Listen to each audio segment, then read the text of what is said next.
रंजना कभी ब्रश नहीं करती थी। उसे कितनी बार उसके माँ बाप ने डांटा, लेकिन उसका कोई असर उस पर होता ही नहीं था, जिस कारण से उसके दांत पीले पीले हो जाते हैं। शादी के बाद अरे बहू, वैसे तो तुझ में कोई कमी नहीं है, पर तेरे दांत इतने पीले कैसे हैं बेटा? कैसे मतलब? कोई सर्जरी थोड़ी ना कराई है। वो तो क्या नाम, मैं ब्रश नहीं करती थी तो पीले हो गए। अब क्या करूं? आप कहें तो लाल करवा लूं या फिर काले? यार ये क्या है, क्यों माँ से लड़ रही हो? लड़ रही हूँ? अरे मैं लड़ रही हूँ या ये बोल रही है कि दांत पीले हैं, पीले। अरे तपस्या थोड़ी ना की है इन्हें पीले करने के लिए। बकायदा ब्रश नहीं किया है 20 साल तक, तब जाकर। छी, कैसी बात कर रही हो? ये उस वक्त तो पीले नहीं थे जब हम लोग तुम्हें देखने आए थे। अरे तब साफ करवा लिया होगा डेंटिस्ट के पास जाकर। अब देखो कैसे पीले पीले लग रहे हैं। रंजना सास की तरफ गुस्से से देखती है। फिर शुरू हो गई पीले पीले पीले। अरे पीले तो तब भी थे जब मेरे हाथ का रसगुल्ला उड़ा उड़ा कर खा रही थी और बोल रही थी, लड़की नहीं गुणों का खजाना दे रहे भाई साहब आप। खैर, अब वो लोग करते भी तो क्या करते, पीले दांत वाली बहू पल्ले पड़ी थी तो झेलना तो था ही।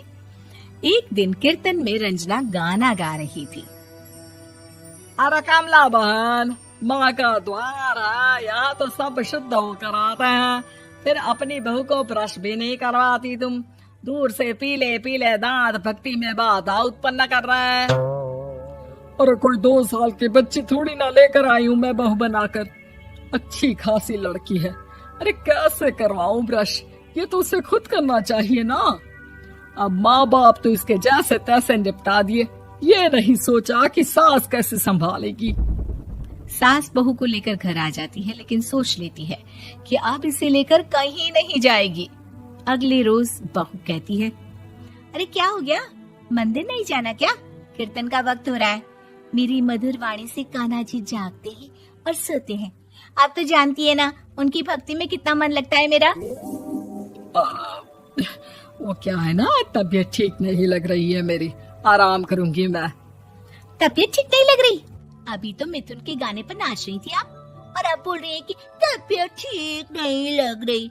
अरे भक्ति में मन लगा लो सासू माँ, ऊपर जाना है, क्या मुंह दिखाओगी आप? हाँ? सास को बहू की बात पर गुस्सा आ जाता है। मैं क्या मुंह दिखाऊंगी, इसकी चिंता तो ना कर, समझी? अपने मुंह की चिंता कर, जो ये पीले पीले दांत लेकर हर जगह पहुंच जाती है। पता है लोग कितना मजाक बनाते हैं। ना जी ना, मैं नहीं जाना कहीं तेरे साथ। तो ये बात है, कोई ना, मत जाओ, मैं अपने कमरे में ही बैठकर भक्ति कर लूंगी। ऊपर वाला दांत थोड़ी ना देखता है, मन देखता है, भावना देखता है। और अरे बस बस, तू सब कुछ दिखा, बस ये सफेद चमकदार दांत ना दिखाना किसी को, है? जा यहाँ से। बहू को सास की बात का कोई फर्क नहीं पड़ता, वो तो जैसी थी वैसी ही रह जाती है। सुबह नहाकर किचन में खाना बनाना, फिर खाना खाना, कीर्तन भजन करना और सो जाना। एक दिन, माँ जी मैं सहेली के घर जा रही हूँ, शाम को लेट आऊंगी। हाँ, तो जाना, मैंने कौन सा तेरी आरती करनी है घर पर बैठकर। रंजना सहेली के घर जाती है, जहाँ वो पार्टी में जाने की तैयारी कर रही होती है। अरे शिखा, कहाँ जाने की तैयारी कर रही है? मैं गलत वक्त पर आ गई क्या? अरे नहीं यार, उल्टा सही वक्त पर आई है। मैंने ये साड़ी और ज्वेलरी निकाली है यार, शाम को इनके ऑफिस की एक पार्टी में जाना है। बताना कैसा लग रहा है ये सब? नहीं यार, इस ड्रेस के साथ तो वो वाली ज्वेलरी अच्छी लगेगी। हाँ, सही बोल रही है, मैंने ध्यान ही नहीं दिया। वैसे तो हमेशा से मस्त फैशन सेंस रखती है। तो बड़ा जाती होगी ना पति के साथ पार्टी में। रंजना कुछ नहीं बोलती, बस सोचती है कि यार काश ये बात सही हो जाती, पर मैं क्यों नहीं जाती पार्टी में? क्या इन लोगों की कोई पार्टी होती नहीं होगी? रंजना घर आती है और रात में पति से सवाल करती है, एक बात बताइए, आप मुझे किसी पार्टी में क्यों नहीं ले जाते? क्या आपकी यहाँ ऑफिस में पार्टी नहीं होती? पति बेचारा क्या कहता कि दांत पीले हैं तुम्हारे इसलिए। अरे कोई पार्टी होती नहीं हम लोगों के ऑफिस में, तो कहाँ से लेकर जाऊं? और मार्केट, मॉल, कहीं वीकेंड घूमना, कहीं तो। अरे यार सारे हफ्ते में एक छुट्टी मिलती है, तो सोचता हूँ कि आराम ही कर लूं। क्यों? रंजना मन मार के रह जाती है। पहले कभी सास के साथ मंदिर जाया करती थी, लेकिन वो भी सास ने ले जाना बंद कर दिया। घर बैठी बैठी रंजना बोर हो जाती है। तभी उसे आइडिया आता है और वो मायके जाने का सोचती है। सासू माँ, 2 दिनों के लिए मम्मी के घर जा रही हूँ। अच्छा अच्छा ठीक है, आराम से जा। और हाँ, माँ से कुछ अच्छी आदत सीख कर आना कि कैसे शरीर के हर भाग की तरह दांतों की सफाई भी जरूरी होती है, समझी? शुरू हो गई ना आप। वो लोग आपकी तरह नहीं है कि छोटी छोटी बात का बतंगड़ बना दे। उन लोगों के लिए मैं मायने रखती हूँ, ना कि मेरे पीले पीले दांत। रंजना माँ को बिना बताए उन लोगों को सरप्राइज देती है, लेकिन जैसे ही वो दरवाजे पर पहुंचती है, अंदर देखती है कि घर वाले कहीं जा रहे होते हैं।